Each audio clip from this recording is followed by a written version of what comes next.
meeshaan margaa jirtan kana asuma adaamarraa jechuudha. Sa'aatii immoo akkasuma kan beeksise asuma mujoo geesse jechuudha. Akkuma beekame biyyoota fagoo fagoo hin geessu yeroo baay'ee ni beekani dhiyoo garuu ni geessu jechuudha. Hordoftoota kiyyaa meeshaa hordoftoota kiyyaa haala kanaan geessee fi jira jechuudha. Meeshaan kun waan gadi bu'e. Assalaamu alaikum warahmatullahi wabarakatuh. Akkam nagaa jirtanii obboleeyyan kee akkam jirtan fayyaa keessanii isiniin jecha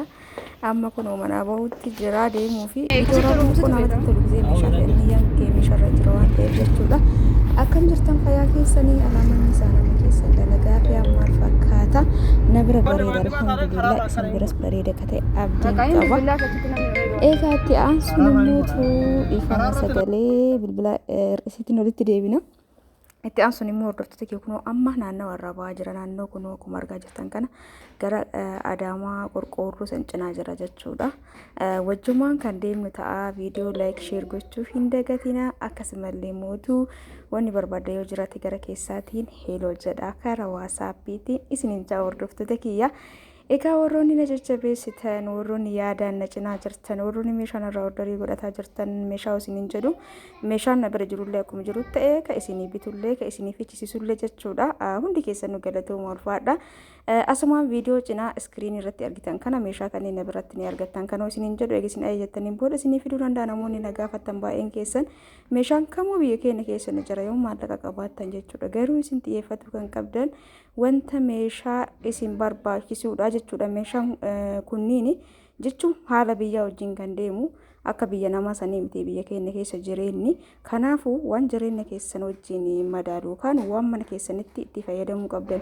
meeshaa mata'eef bittanii woo kan ittiin fayyadamne akka kaa'umaaf ta'e isin tajaajille ta'e bu'aan qabu gatii baasuun yookaan birriitti dhangalaastanii bituun waan silaa isin tajaajiluu fi waan isin fayyadu waan itti fayyadamtan keessaa filattanii bitachuu dandeettan jechuudha. Walumaa galatti wanni asirra kaa'ee fi isin fedha qabaatan taanaan meeshaan kamuu ni jira jechuudha biyya keessa hordoftoota kiyya. Egaa akkana jecha imala kennaa gara mojootti imalutti jirra. Akkuma argitan kanatti naannawa nuti jiru ni argitan jedheeti yaada. Namoonni keessaan natti bilbiltanii tanaan durallee isinitti himee jira. Dhimma keessan gara dhimma keessanii dafaatiniin darba nama kamuu jalaayyuu ni deebisa sagaleedha. Maaliif hojii jedhee eegetti seene nama kamuu haalaan keessummeessuu barbaada. Garuu nama tokko sababa nama tokko dikkoo isii takka onni jedhan jechuudha. Namni jedhisee namatti bilbila itti qophii ta'a waan ta'u hiriyyaan ta'e godhattee fi muuziqaati godhatu qabdu itti yaaddee yoo fakkeenyaaf maatii kee gammachiisu yoo barbaadde dirqama viidiyoo namaa namni viidiyoo hiriyyaan ta'e bittee osoo hin taane keessa keetii yoo niyyaa kee keessaa kan burqu ta'e heeloo jettee gisee itti qophooftetti maatii kee sarpiraayiz gochuu dandeetta. Meeshaa mana keessaa ta'e meeshaa aspeezaa ta'e uffata ta'e jechuudha. Akkasumas meeshaa mana keessa illee gisee bitattan wanta isin fayyadu waan mana keessan keessa itti tajaajilamtan addaan baastanii sanuyyuu yeroo tokkotti yoo godhuu hin dandeenye waan sila dursa kennamuufi qabu dursa kennitanii fi qaba mana keessaayyuu jechuudha. Ka yoo dhabdanillee isin hin miine faadhiistanii ka dirqama itti fayyadamtan ka isin barbaachisu addaan baafatanii bitachuu dandeettan jechuudha. Hordoftoota kiyyaa gara mojoo dhiyaatutti jirra akkuma taappellaa argaa jirtan kana. Kanaafuu haga tokko waa isin jechuuf kan viidiyoo kana cinaan waraabee kunoo amma nuti Adaamaa keessaa bakka itti baansan keessa jirra akkuma argaa jirtan kana bakka kana jalqaba irratti kan irri darbamu jechuudha. Hordoftoota kiyyaa asirra eega darbineen booda karaa xiqqootu nu hafa. Egaa gisee baay'ee immoo gisee angaruu baay'eellee nama mudatu alhamdulillah. Gisee meeshaa fe'anii bakka dhugaa namatti hima gisee meeshaa fe'an naannoo keessan jechuudha. Maal jechuudha? Namni tokko karaa dhiyoodha jedhee akka namni sun hubatu yookaan dhiyoo jedhee akka meeshaa geessuuf karaan keessan fagoo ta'ee dhiyoo jettanii namatti himtan ani immoo shifeerii sanitti akkas jedhee waan himuuf jecha shifeeriin sun bakka jedhe sanirraa yoo achi diqqoo malee darbe birrii nama dabala jechuudha. Kanaafuu yoo safara keessan himattan yookaan dhiifama naannoo keessan gisee himattan naannoo isa dhugaa himadha. Fagaatee dhiyaate sani erga itti maniin booda namichi abbaan makiinaa ittiin deemu suni inshaallah makiinaa akka hin qabne ni beektanii makiinaa namaatiin waan ta'eef namni kamuu namni tola namaa geessu hin jiru. Yeroo ammaa kana makiinaa nadaajii keessa baay'ee takka widdiidha gisee meeshaa geessanii. Kanaaf namni kamuu meeshaa miiliyoonaan suuraa bittee nama makiinaa ofii qabu ta'e malee makiinaa namaatiin nasaa namni nama geessu hin jiru. Kanaafuu karaa isa dhugaa himadha. Naannoo keessan bakka dhugaa fageenya isaa isa dhugaa himadha jechuudha. Bakka kanatti dhugaa dubbachuu keessatti akkana rakkisan bakka keellaa wayititti hiiqama gatii muraasan deeme kana tokkoon isaa keessaa haalli jiru xiqqoo namatti ulfaata tokkoon isaa baasee riistii natti agarsiisan naan jedhani alhamdulillah garuu akka ta'ellee darbee jira yeroo takka nama jibbee isaallee amma jiru wanna hundarrattuu rakkisaadha magaalaan hundi ashagame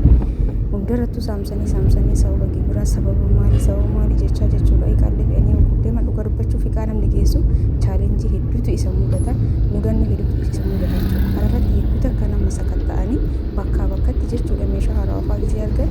nama tokko wal taraanee namni tokko ni akka abbara tokko mootu qalal bu'ee kalaallee jira bakka natti toltee jennaan itti qabee waraabee bilbila waraabaatu man deeme garuu dhaabaa waraabaa bakka waraabaa bakka garagaraatti namni jedhee kana ilaala maal isin jechuun barbaade ifama akkana immoo hedduu akkana rakkisan dhugaa dubbachuuf namni ummaan kun namatti bilbilaa jechuudha gisee bilbiltan gisee qophii taatannaa bilbilaa isiniin jedhee gisee baay'ee isinitti hima ani isin hundaafuu walqixa obboleeyyan kiyya du'aa illee naaf godhaa isiniin ja'a hundi keessaniyyuu inshaallah isinillee rabbi adambaadha keessan isin yaaduu rabbiin isin haa dheeressu mara keessanuu jechuudha bakkuma jirtanitti rabbi isin haa kennu jecha egaa imalli keenya gahuu fi amma deeqaa muraasa kunumaa fi dhugaa dubbachuuf bakka kanarratti xiqqoo dhaaban san malee obboleettiin tiyya meeshaan irraa hoddaree godhatte maashaallah tabarakallah karaalleen akkuma isiin naan jette bakka uummata akka rakkoon hin jiru ispaaltii mara osoo deemu mana isii bira ga'e jechuudha diqqishuma ispaaltii irraa gadi goree jennaan karaa amma deemaa jirtan qofaa saniin booda haga balbalaa makiinatu geesse jechuudha maashaallah kunoo afuu kadeemu kun obboleessi isillee obboleessa ta'ee hin beeku dhugaa dubbachuu fi andiqoo nama akkanatti nama qorachuu kan amalan qabu isillee isimaayyuu maqaa isii eegasii as gaafadhe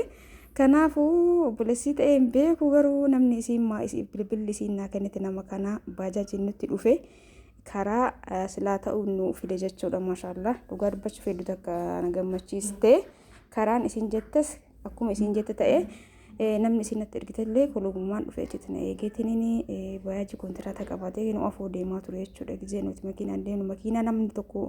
gabbinaa keessa taa'e taanaan nama biraa hin eeyyamanii hedduu ulfaataadha haalli jiru duuballeen taa'uu nama eeyyaman jechuudha kanaaf inni dura bajaajii qabatee maan bajaajii nu afoo deemaa ture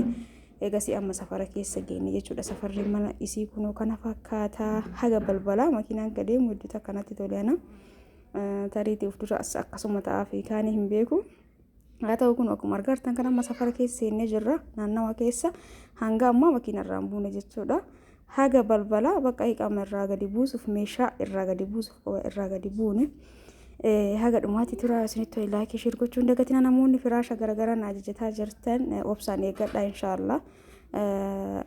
bakka kun uffata firaashaa sanitti xiqqoo na tursiisutti jira kanaafuu obsaan eeggadha viidiyoon keessan ol duraa duubaan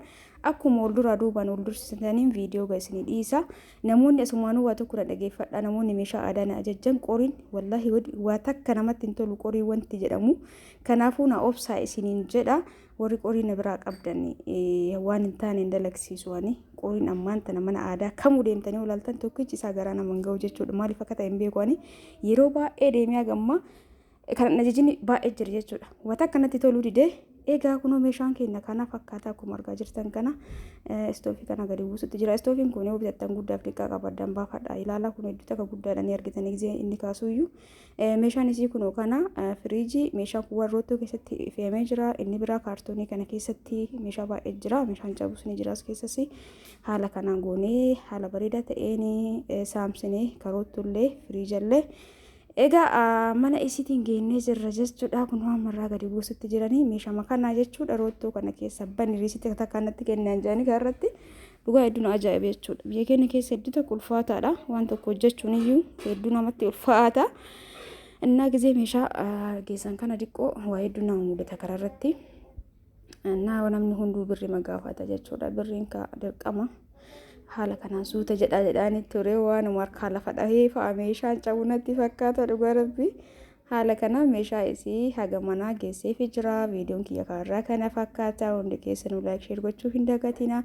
namoonni meeshaa aspeezaa meeshaa ramadaanaa barbaadan karaa waasaappiitiin heeloo jedha lakkoofsi kiyya duwwaa 9 duwwaa 1 duwwaa 6 duwwaa 9 duwwaa 1 duwwaa 6 karaa waasaappiitiin koota namni qophii taatan qofti jechuudha meeshaa babbareedaa lina biratti ni argattanii meeshaa kwaalitii akka fedhii keessaniitiin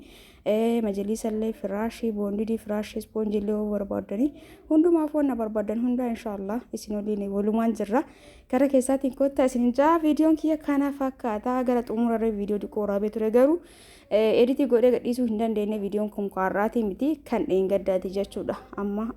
walitti baay'ee viidiyoo gizee karaa deemuu raabi waan ta'eef viidiyoo san irraa mummuree daqiiqaa 10 itti deebisee kan isin dhiisee jechuudha. Kanaaf hordoftoota kiyyaa wanna barbaadan yoo jiraatan karaa WhatsAppitiin koottaa isinii bunaa isinii babbareeda isinii kwaalitii diqqaaf guddaa akka fedhii keessanitti na biratti ni argattanii namoonni minxaaf isaanii na gaafataa jirtan hundi isaatu na bira ni jira hundumaafuu galatooma ulfaadhaa.